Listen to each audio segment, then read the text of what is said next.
In October 2021, facing a tidal wave of lawsuits, outages, and falling usage rates, Facebook suddenly changed their name to Meta and announced a sweeping new social network project.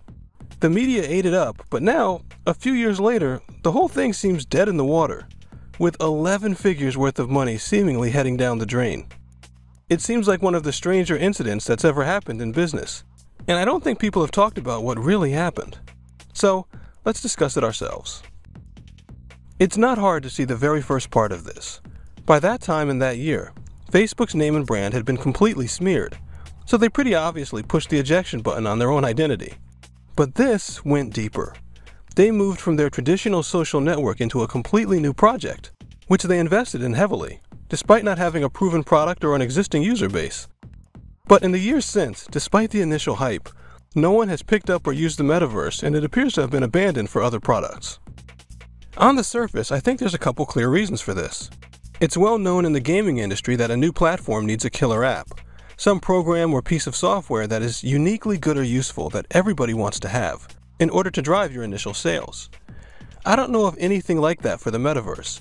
On top of it, virtual reality has always been held back by a simple obstacle.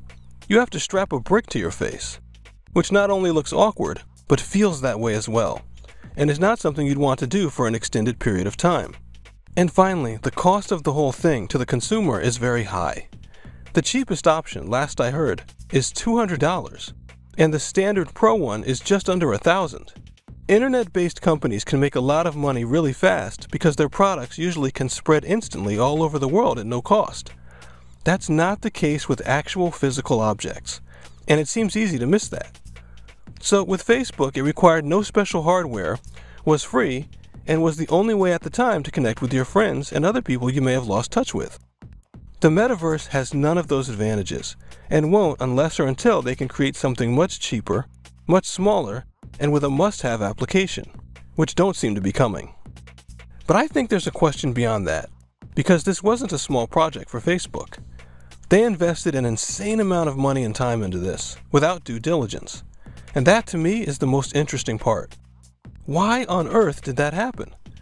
And to talk about that, I think we have to dip into some of the other things we've brought up on the channel.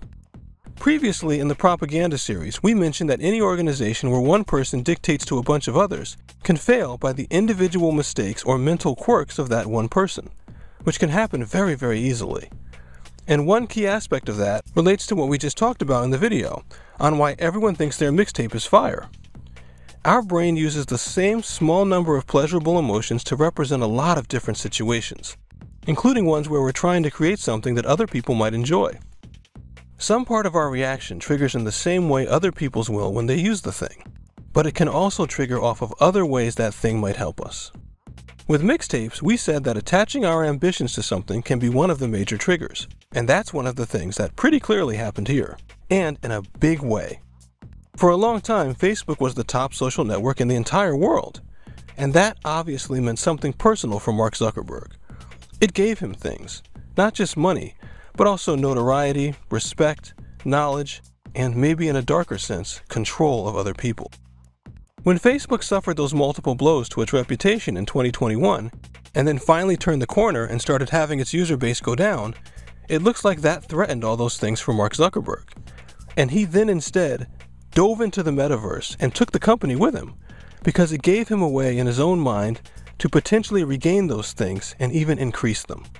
The Metaverse, by their own description, is not just a social network. It's an all-encompassing platform where people can run all their games, programs, and other business, and interact with each other in every way. And it also potentially gave Mark Zuckerberg the ability to control all of it, and also have access to all that information, in addition to fixing his reputation and positioning himself as the key innovator of world technology. All of those imaginings and ambitions trigger the release of certain chemicals in the brain, the same ones we can feel for other reasons. But in this case, for Mark Zuckerberg, it's a trap. Because what's triggering all those great emotions for him is not coming from using the program, which is what we'd enjoy, but coming from things that make no actual difference to the users. We don't care if Mark Zuckerberg has a great reputation or not. We don't care how much control he has, or how much money he makes.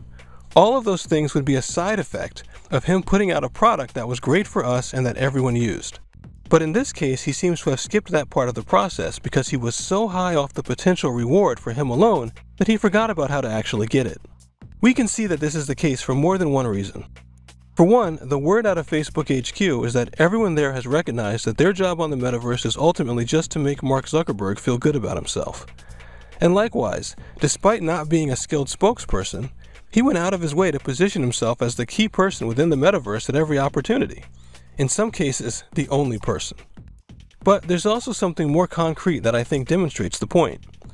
Because, by multiple accounts, Zuckerberg has largely abandoned the metaverse recently in order to focus on their AI project Llama, which apparently, due to possibly being accidentally leaked, is the leading AI platform that people are using to program. Being at the forefront of that seems to fulfill the same emotional needs for him that the metaverse did. So we can see that the actual technology involved in the metaverse, the product, never really mattered, only that emotional end for him. But chasing that emotional end for Mark Zuckerberg in the way he did also had a cost. In this case, a very large amount of money. It might be puzzling why someone would invest that amount of money in something just to feel good, or we might wonder why the amount of money that was going into it didn't make him rethink what he was doing.